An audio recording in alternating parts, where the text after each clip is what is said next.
Emmanuel, Joseph, Marie, Maurice d'Alzon, aristocrate et catholique, né en 1810 au Vigan, en plein pays cévenol. À 29 ans, il est prêtre et se retrouve numéro 2 de son diocèse avec des idées bien arrêtées, comme l'explique le père Perrier-Muset que nous retrouvons place des Victoires à Paris. C'est un homme de relations.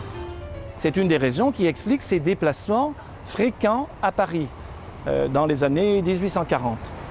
Il est venu ici en juin ou juillet 1845, c'est l'imprécision de la date.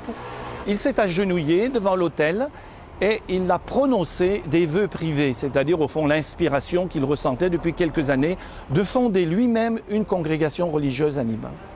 La conception du père d'Alzon comme religieux, c'est de retrouver les sources profondes de l'inspiration augustinienne, c'est-à-dire d'abord resserrer les liens d'une grande fraternité d'hommes entre eux pour le service apostolique. Et ce service apostolique, il le veut fervent, bouillonnant, plein d'initiatives, et non pas, je dirais, un petit peu le ronron paroissial, c'est-à-dire faire tourner la maison.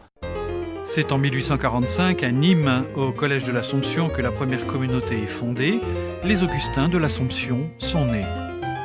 Le père d'Alzon avait une plume directe, comme sa parole, c'est-à-dire il ne cachait pas sa pensée derrière la plume. C'est un homme militant. Quand il est venu à Nîmes, la première chose qu'il voulait faire, c'était de prêcher les protestants, c'est-à-dire, comme il le dit, de convertir les protestants.